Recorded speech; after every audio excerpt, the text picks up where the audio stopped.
Analisa Six here with the Lady of Leisure and the Sober Curator to bring you the June 2024 horoscope for the zodiac sign of Taurus for sun and rising placements. All right, we're just going to go ahead and jump right in. We are in June, which means that we start out the month in Gemini season. And the house that is influenced the most for you in June, at least the first half of June, Taurus, is your money house, which is a big deal because Taurus traditionally rules this house. So, you know, Taurus themes tend to be around fixed earth, our connection to, you know, material pleasures, material success, material stability. All of those themes are very Taurus themes. And in the horoscope, the second house is the Gemini house. And so Gemini is the mutable air sign that represents communication, problem solving, our ability to analyze situations, things like that. So we're starting out June with the Sun, Venus, and Jupiter all in the mutable air sign of Gemini, passing through your second house of material stability and finances. Having both Jupiter and Venus in the second house during this month is really positive for you when it comes to generating income and financial stability for yourself. Jupiter's going to be here for the next year in the horoscope chart for you. So this is a great time for you to be working on financial health, you know, meeting with financial advisors. How can you build upon the money that you're creating for yourself? Venus passing through here manifests more money for you. This is going to be happening just for the first half of June because eventually she'll be moving on into Cancer later on in the month, but we'll get to that in a second.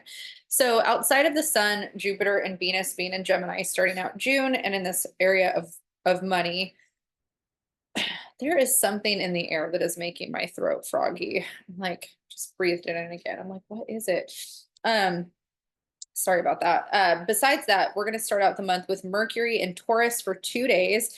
And today's the 4th. So by now Mercury's already entered Gemini because Mercury entered Gemini on the 3rd. But for the first 2 days of June, we had Mercury finishing up its time in your first house, which is the house of identity. Now that Mercury has entered the Gemini party, Mercury is now in your second house that has to do with finances and that, you know, material stability.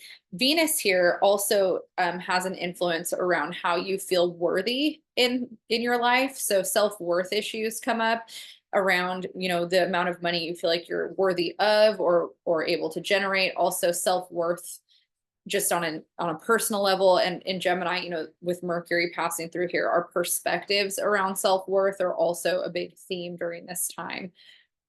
I gotta go. Hold on a second. I'm having an emergency with my dog. Okay, I'm back. My dog just peed on the floor in front of me. He's having health problems right now. It's so bad. I just took him out, came back in, jumped back on here. And kind of don't remember where we were at in terms of talking about the horoscope. Like, take my sunglasses off here, get back into it. Hair's all crazy. Today I'm trying to get through these videos and just everything has been kind of chaotic from Jump Street from the start of my day. So I apologize. This is just how these videos are gonna go, I guess.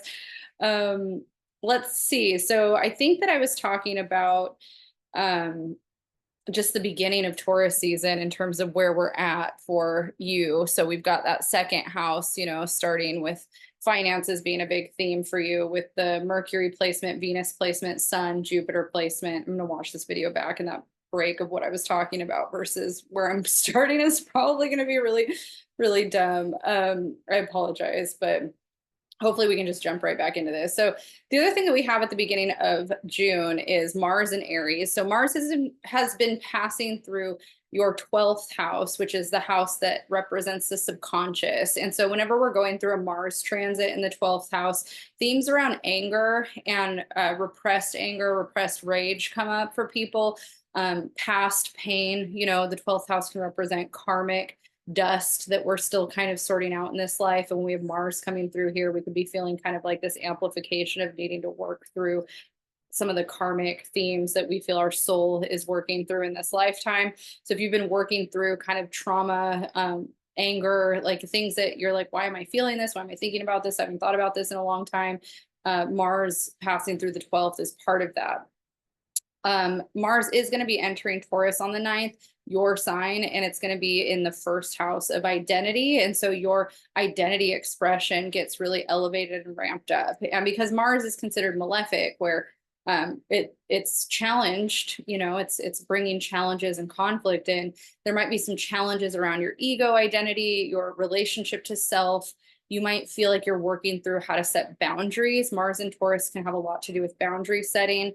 Boundaries for yourself. I think that we think about boundary setting a lot of times with how we assert boundaries with other people, but there's also boundaries that we assert with ourselves, right? When it comes to diet and exercise, or, getting work done, procrastinating, resting, slothing, where other areas I think a lot about health for Taurus in terms of boundaries, because Taurus does have a pretty strong connection to health in both positive and negative ways. Taurus really likes to overly indulge in things that it finds enjoyment and pleasure in, nice things, But Taurus can also be extremely frugal and good at kind of hoarding, or, not overdoing or overspending, or, it can be a sign that's also really resourceful. So those two things do live within Taurus, and those are themes that you might be, kind of reflecting on during the Mars and Taurus transit through the first house of the horoscope. I know for me, I have been sober almost 9 years. I've been sober 8.5 years, and I've been cigarette free for almost 8.5 years, and I've been really wanting to smoke. And I have a huge boundary. I mean, I haven't smoked in 8.5 years. That's a big deal. And the fact that I want to break it is really messed up, I think. So those are boundaries I've made for myself that I'm the keeper of. Nobody else is making that boundary for me. So I think that Mars in Taurus in that, self part can also be what are your boundaries for yourself? What are the things that you're, reflecting on? And, are there boundaries that are still working for you? Sometimes there's boundaries we make that aren't really working for us, that need to be built upon and changed. So that can be a theme for you too in the month of June. At the beginning of the month, we have a new moon in in Gemini at 16 degrees. This is happening on June 6th. And so again, this is in that area that Gemini is hitting in the horoscope charts. This is going to be around your finances. So setting intentions around how you want to manifest more money, or even be more financially responsible, or if you have things that you're doing with your money that require financial advisement, strategies, planning, that's all super positive to set intentions towards how you want to cultivate that or grow upon that during the new moon on the 6th. After the new moon, the next major thing is Mars entering Taurus. And then we're also going to have after that, both Mercury and Venus on June 17th are entering Cancer. So they're going to leave your house of finances and move into your house of communication.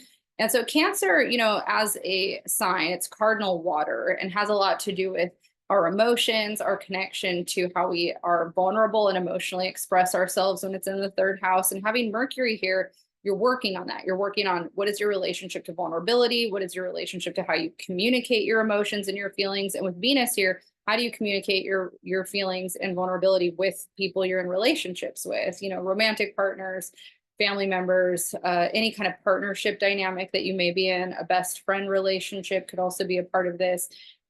Venus, tends to be considered a feminine energy. So sometimes in old school, astrology books, we would say this is your relationships with more female kind of centered people, but especially in Cancer. But since we're moving away from trying to see binary as much in certain aspects, it can just be relationships with people that we're close to, obviously, but it does have kind of this feminine nature that's nurturing, like Cancer. Cancer is associated with the mother, because the mother, in the stereotypical sense, not saying everybody's mothers are like this, we know this, but in the stereotypical sense, mother's associated with nurturing feelings. The woman is associated with nurturing feelings in that traditional aspect. So those are some things that you can think about in terms of, how do you nurture yourself? How do you nurture other people? How do you communicate in a nurturing way? I think Taurus people are very nurturing by nature, but there's also a Taurus can also be really good at stonewalling or holding things in and kind of blocking things off. So Cancer, is a little bit more vulnerable, emotional, willing to go there and talk about the uncomfortable things. And so here that's kind of coming up for you during the Mercury Venus transit through this part of the chart. The sun is going to join the Cancer party on the 20th. This is our summer solstice, so we'll be entering Cancer season. So communication for the rest of June is highlighted for you. How are you communicating your feelings? How are you processing feelings and working through them? And, if you are in therapy, this is a really positive time to maybe work on things that have to do with, family dynamics, things like that. On the 21st of June, we have a full moon in Capricorn at 1 degree. And so the area that's hitting for you is the 3rd house, 9th house axis. So the sun's going to be in that 3rd house with Mercury and Venus. And then the full moon is going to be in the 9th house, which represents values and belief systems. And so a refresh on what a full moon represents. Full moons represent our relationship to manifestation. So what we want to manifest or call in. They also share a frequency around letting go. And so for you, you're going to be thinking a lot about what your values and belief systems are in the 9th house, what your relationship is to religion, spirituality, also education and learning. So if you're thinking about teaching something or taking an educational program, this full moon is going to highlight that around the 21st. And this is a really positive time to set intentions around that. It's also a positive time to release and let go of any beliefs or value systems that are not in alignment with you anymore. So if maybe you had a certain thought process about something for a long time and it's starting to shift or evolve as you grow, this is a good time to kind of be open to shifting and changing and growing through that. This full moon is helping you do that. The only other major shift of energy that we have after that moon is Saturn stationing retrograde in Pisces at 19 degrees. And so you're going to have Saturn retrograde in the area of the chart that represents your friendships, your association with other people, groups, that kind of thing. And so the structure of your friendships and relationship to group environments is going to be up for reflection, and might go through some changes during the Saturn retrograde. This retrograde is going to be happening until it looks like November. So you're going to be in a bubble where your group associations and your relationship to community is up for review from basically the end of June to the middle of November. All right, Taurus. Good luck this month. Mars being in your sign is going to definitely make you more action oriented when it comes to wanting to go after the things that you want. And so just be kind of mindful. You've got a lot more punch to how you communicate your feelings. There's a lot more reactivity in the ether for you. There's a lot of ability to generate some good income and money this month, though. So if you do have goals that you're trying to meet around work and finances, this is a good month to put that stuff into motion for sure. But Jupiter's going to be blessing you here for a year anyways. So that's awesome. All right. If you liked this video, make sure to hit the like and subscribe.